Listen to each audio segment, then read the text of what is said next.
Good evening, I'm Jeff Koinange, and this is Jeff Koinange live at the Villa Rosa Kempinski.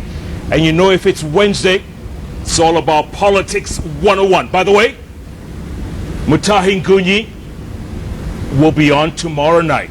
He decided to take a pass tonight, and he will be here tomorrow. Stay tuned for that. In the meantime, ICC case against Kenya terminated. What does that mean? We'll find out. But for now, it means that Deputy President William Ruto and radio journalist Joshua Arap Sang are free men. Most of you know the story. You saw the celebrations. We're going to talk about that in an exclusive interview with the man who's been the lead counsel for the Deputy President for most of the hearings. Before we forget, he was the lead counsel in Ambassador Francis Muthara's case before that was thrown out. And before we forget about that, he's never lost a case. Can you imagine? He's 46 years old, Queen's Counsel, that's right, and he's prosecuted and defended cases all the way from Charles Taylor, former Yugoslavia, Rwanda, Sierra Leone.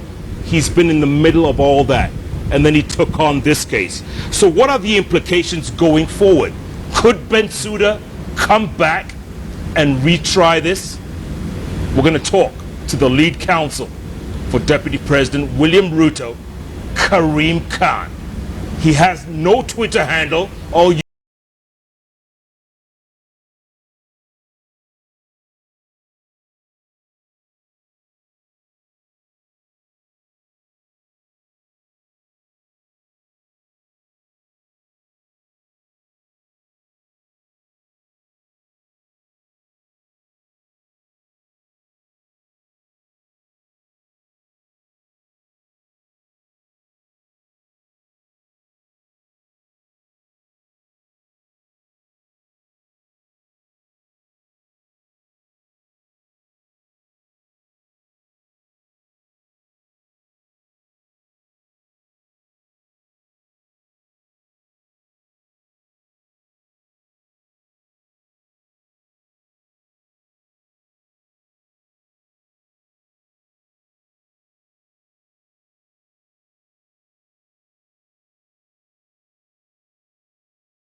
this isn't interference. This is witnesses that simply lied, and they were shipped over. They came to The Hague, and we tested them, and the judges said, yes, we agreed, guys. We can't. No reasonable judges could possibly rely upon these guys. But what does this mean, Karim? Does this mean that from the start these cases were fake? A case is fake if it's not properly investigated. It's easy for me to call anybody by any name. You know, mud sticks. But a court of law is not a bar in which you call somebody this and you call somebody that and you give them epitaphs and you slur them. You prove it by the way of evidence. You can't make an innocent man guilty. And when you do, it's a miscarriage of justice. There was an attempt here, I say, to trample over the tried and tested responsibilities of a prosecutor by Ocampo failing to look after his responsibilities to investigate. Instead, he went with the names and tried to get the evidence to fit his suspects. When you do that, you're in danger of getting the wrong people, and he failed 6 times out of 6. So, real quick, why weren't they acquitted?